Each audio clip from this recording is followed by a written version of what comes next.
ते आपण या ठिकाणी काही मैत्रीचे किस्से आपण कोणाला शेअर करू शकता. मैत्रीचे किस्से आता मगाशी त्याने गाणं म्हटलंय, दिये जलते म्हणजे दिवे जळतात आहे, फक्त लाईट लावली की जळतच राहतात. फूल खिलते रोज खिलतात फूल, बड़ी मुश्किल से मगर दुनिया में दोस्त मिलते हैं. थोड़े से करेक्शन, बड़ी मुश्किल से दुनिया में ऐसे दोस्त मिलते हैं. तर मला छोटासा किस्सा या ठिकाणी सांगायचा वाटतो. आपल्याला हे ऐकताय का सर्वजण का खायला नुसते आले तिथे, सगळे खायला आले तिथे नुसते. दहावीमध्ये आता तसे गडबड वगैरे करायचं नाही. हा, मला काय सांगायचं आहे की मित्र आपल्याला मदतीला येतात, त्याचे काही एक दोन किस्से ऐकतात सर्वजण. ते कोण ऐकत नाही माझं,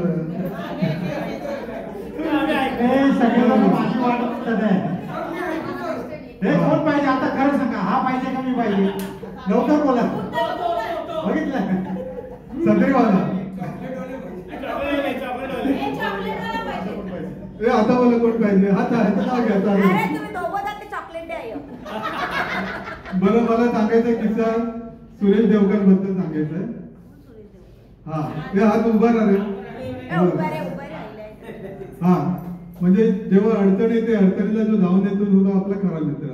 आपल्या गेट टुगेदर होतं शिक्षकांचा गेल्या वर्षी, आणि त्यावेळी आपण मस्तपैकी छान प्रोग्राम बनवला. सकाळी शिक्षक आल्यानंतर त्यांचं परेडमध्ये छानपैकी स्वागत करण्यात परेड. तर कोणच पुढे नाही, आणि आदल्या दिवस एक दिवस अगोदर म्हटलं, अरे बापरे परेडचं आपण लिहिलं खरं, सगळे मित्र तर मला खातील, करायचं काय. आणि सकाळी झाल्यानंतर मग मी आलो 9 वाजता. कार्यक्रम सगळे शिक्षक यायला लागले, आणि हा सुरेश देवकरने सगळा चार्ज परेडचा घेतला, आणि त्यांनी एकट्याने सगळ्यांना 10-15 मिनिटांमध्ये सगळ्यांना ट्रेन केलं, आणि त्यांनी लीड होऊन तो सगळ्या शिक्षकांचं त्यांनी परेड करून स्वागत केलेलं. त्याचा व्हिडिओ आपल्याकडे युट्यूबवरती आहे. असे मित्र असतात. आणि आज मला दुसरा अनुभव असा आला की सकाळी आपण एवढे सगळे 40 लोक येणार आहेत, तर त्यांची जी आठवण आहे, ज्या गोष्टी आहेत त्या मस्तपैकी छान टिपल्या गेल्या पाहिजे, तर ते लक्षात राहतात ना व्यवस्थित. मग म्हटलं कोणतरी फोटोग्राफर पाहिजे. खरंच सांगतो सुरेशा, आज सकाळी मला कोणतरी फोटोग्राफर चांगला हवा होता. आणि आता येताना सुरेशचा मला फोन आला, मला बोलतो माझा मुलगा आहे, गेल्या वेळेला तो होता आणि तो चांगला फोटोग्राफी करतो, शिकलेला आणि हसतो. आणि त्याने हा फोटोग्राफर फक्त फ्लॅश मार तुला अजय, थँक्यू. आपला तोपर्यंत गाण्याचं दुसरं सेटिंग होईपर्यंत मी तुमच्यापर्यंत एक पटकन पॉईंट देतोय. लवकर पटकन पटापट मोबाईल काढा, लवकर खिशातून मोबाईल काढा, पटापट पर्स मधून मोबाईल काढा, लवकर पटापट. काढले? निघाला मोबाईल निघाला. आता मला फक्त फॅमिलीचा फोटो पटकन, मला त्या स्क्रीन प्ले वरती पाहिजे, मध्ये आतमधले फोटो नाही पाहिजे. काय मोबाईल मध्ये मला स्क्रीनचा तो डिस्प्ले आहे ना, त्याच्यावरती फॅमिलीचा फोटो पाहिजे. लवकर कोणाचा बोलायचं? माझ्याकडे बायकोच्या फॅमिलीचा आहे. असाच आहे, मला स्वतःचा नाही, फॅमिलीचा या इकडे दिले ना. हा, दाखवा आई वडिलांना फोटो.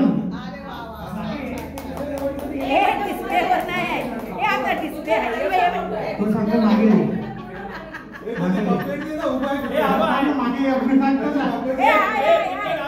तू इथे ना, तू इकडे. एवढ्या चॉकलेट साठी किती मेहनत करावी लागते माहिती का? तर तुम्ही आपलं सर्वांना नाव सांगायचंय. आमचे मित्र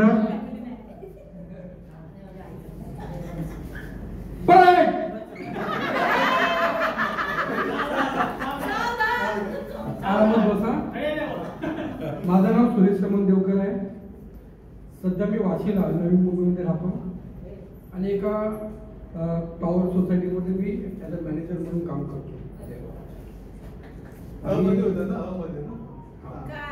पण मी त्या टॉवरमध्ये मॅनेजर बनण्यापूर्वी तुम्ही विश्वास नाही करणार, मी एक सिक्युरिटी म्हणून काम केलं होतं. गेटवरती गेट ओपन करायचं, ह्या कामापासून मी सुरुवात केली. लाज नाही बघ, 3च महिने मी काम केलं.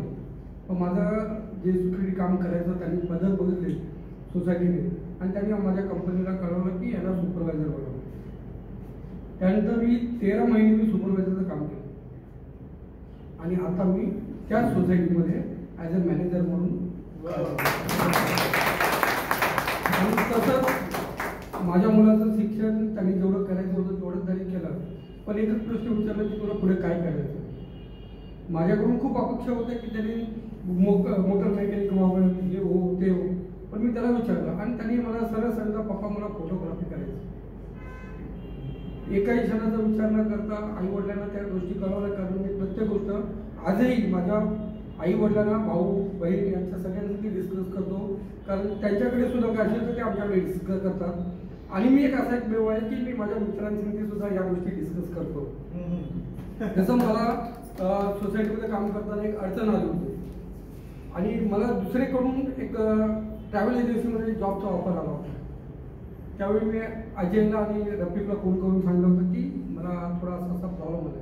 त्यावेळी खरोखर मित्र म्हणून त्यांनी मला सहकार्य केलं होतं की तुला जे खरोखर वाटते ते तू कर.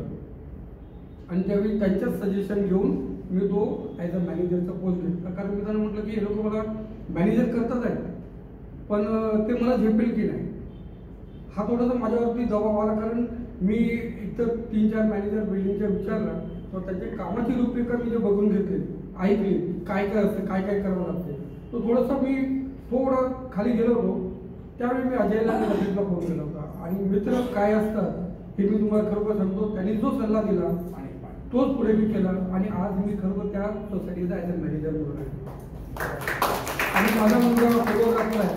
मला जराही वाटतं तर मी सरळ सांगतो की कुठेही तू बिंदास, जे तुला ज्या लेवलला मिळतं काम ते कर, अजिबात लाज बाळगायची नाही. आणि तो आज एक चांगला सक्सेस, तो एडिटिंग वगैरे सगळं काय करतो. म्हणून मला माझ्या मुलावरती गर्व आहे की तो फोटोग्राफर आहे. सुरेशबद्दल मला एवढं सांगायचं की सगळे मित्रांकडून काही ना काही घेण्यासारखं आहे, सगळे श्रेष्ठ आहे. पण एक देवळ शुद्ध प्रामाणिकपणा याच्याकडून शिकण्यासारखं आहे. जेव्हा सोसायटीने हा जो सोडून जात होता तेव्हा सोसायटीतील एक असा व्यक्ती नाही की त्याच्याकडे आले, त्याला रिक्वेस्ट, सेक्रेटरी, सचिव, अध्यक्ष सगळ्यांनी त्याला हात जोडून रिक्वेस्ट केली की तू कृपया जाऊ नकोस, आमच्या बिल्डिंगमध्ये तू मॅनेजर म्हणून राहा. आणि हा याची खूप चालवायची कसरत झाली. रोज फोन करायचं, टेन्शन मध्ये यायचा, काय करू, हे सगळे माझ्या पाठी लागले. तर आम्ही म्हणायचो बघ तुला योग्य वाटेल ते तू कर. पण 3-4-5 दिवसामध्ये ना खूप त्यांनी कसरत केली. पण जवळ 100 व्यक्ती जर एखाद्या व्यक्तीला बोलतात की तू सोडून जाऊ नकोस, आम्ही तुला बघून घेऊ, त्याचा प्रामाणिकपणा सिद्ध होतो. आणि खरंच अभिमान आहे. खूप छान, खूप छान. मला वाटतं पुढचं काम कमी नसतं, सगळं फक्त त्याच्यामध्ये प्रामाणिकपणा पाहिजे. ज्या आयुष्यात कुठचंच असं काम कमी म्हणायचं नाही. सगळेजण आपण हालूनच आलेलो आहे, त्याच्यामुळे कधी मनामध्ये हे नाही करायचं. आपण कसे जगतो हे इम्पॉर्टंट आहे, कसे राहतो, कसे आनंदित आहोत. आणि अल्टिमेटली हॅपीनेस, आनंद हा आपला उद्देश आहे, हे सगळ्यांनी लक्षात घेतलं पाहिजे. जगात मी सांगतो ना, तर अंबानीला पण पैसे कमी आहेत.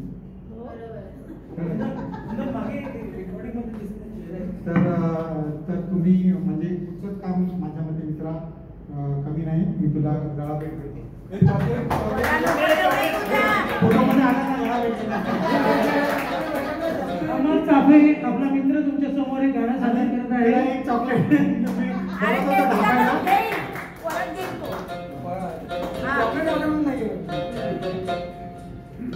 कोई जब तुम्हारा हृदय तड़पता हुआ जब कोई छोड़ दे, तब तुम मेरे पास आना प्रिय, मेरा दर खुला है, खुला ही रहेगा तुम्हारे लिए. कोई जब तुम्हारा हृदय तोड़ दे, तड़पता हुआ जब छोड़ दे।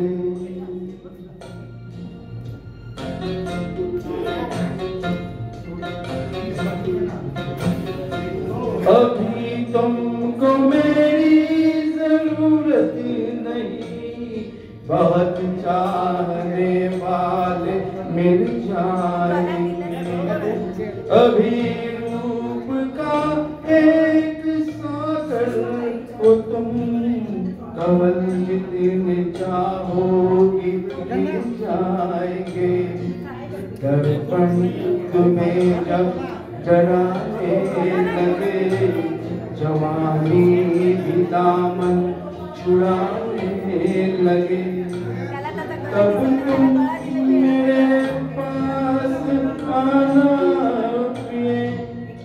मेरा सर झुका है, झुका ही रहेगा तुम्हारे लिए।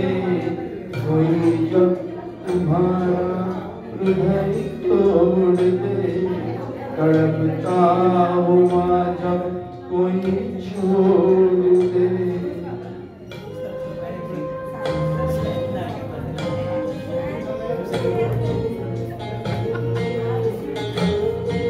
हा माझा पहिला प्रयत्न आहे.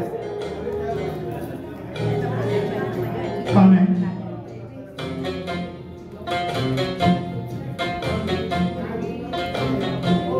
कोई शर्त होती नहीं प्यार में, मगर प्यार शर्तों पे तुमने किया।